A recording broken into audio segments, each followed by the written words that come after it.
Hi, my name is Lawrence Amwakon, and welcome to Godly Reminders. Today I have an amazing video I want to share with my community today. This is concerning a great man of God, an evangelist. One that we didn't see coming, but he has touched so many lives. Unfortunately, he went to be with the Lord yesterday, which is, I think, what, the 21st March. And we know that his soul is in a perfect place now. His name is George Foreman, the two-time heavyweight champion of the world. I mean, it is not easy to be at the top of your game and Jesus calls you and you leave everything to follow him. This video is going to give you a glimpse of how he came to know the Lord and how he stood so firm, for the gospel, even though a lot of people, right, didn't think he was doing the right thing. My brothers and sisters, I'm so encouraged by this video, and I hope this video will bless you and your family.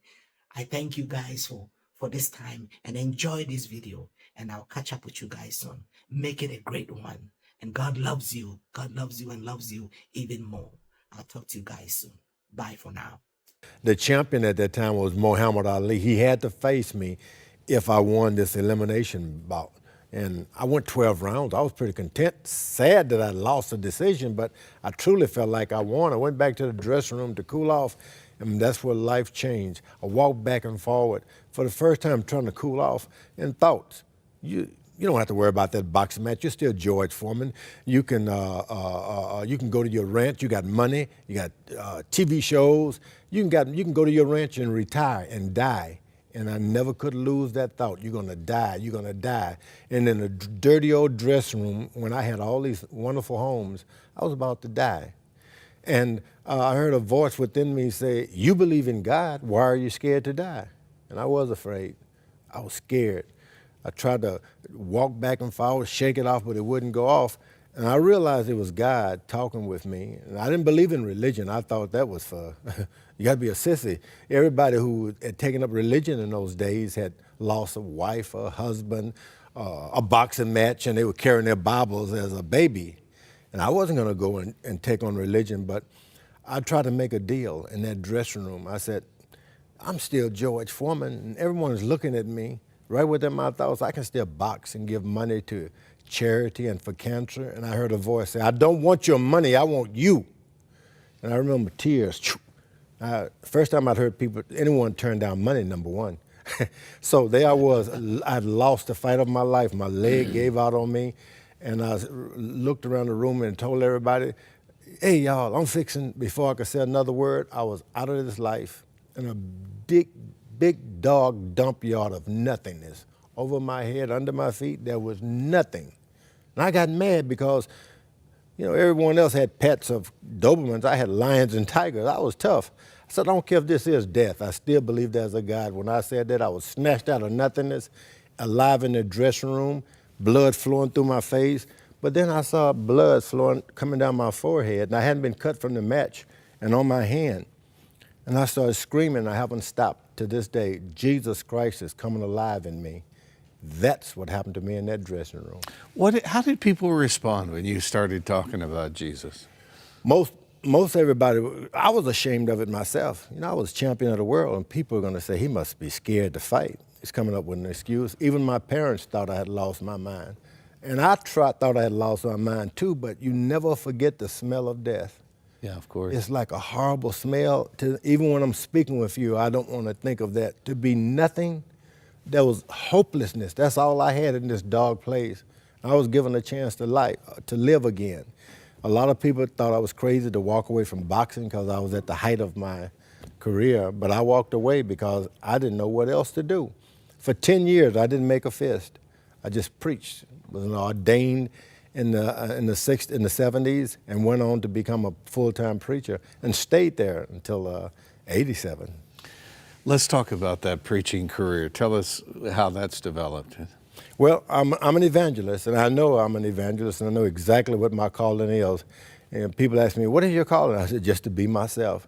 God gave me a second chance to live, and to live and show people there's a life beyond fame and fortune. You can be the best human being there is, and it's impossible to be a good human being without God interjecting Jesus Christ into your life. You must have some kind of wife. I mean, she must be very special. Tell us about her. Oh, my wife. To give you the story, I was very successful with the George Foreman grill. Yeah. And I didn't want to be bothered with that because people were always offering me a product or something. I Yeah. was already successful on Madison Avenue. And everyone said, George, are you going to do the grill? And I said, I don't know about these things. My wife said, it works, George. So she showed me how to fix a burger on that thing. It was still juicy. The grease went out. I said, it really works. She said, you should do that. Whatever you do, see if they'll give you a few. And I did an endorsement following my wife just to get 16 grills. And we ended up selling over 100 million of those things. But that's to tell you a lot about my wife. She's smart. Even when I wanted to box some more, I told her, you think those guys can beat me? You don't believe I still have it? I can still do this. She said, isn't that the way you want to leave the sport, feeling like you can do it, George? If you don't have a wife who's smart, you'll stay in the boxing until you can't walk. What kind of trepidation when you made the comeback at 45? Well, you know, I started coming back, and most people, even my wife, said, don't do it, they're going to kill you. Yeah. And my children, I gathered them around and told them, look, I don't have any money. I got to find a way to make it for you guys. It's easy to say you have 5 kids, 6 kids, but the hard part is to take care of those kids. I truly wish I had been a golfer and gone back to golfing, but I didn't know how to use those clubs.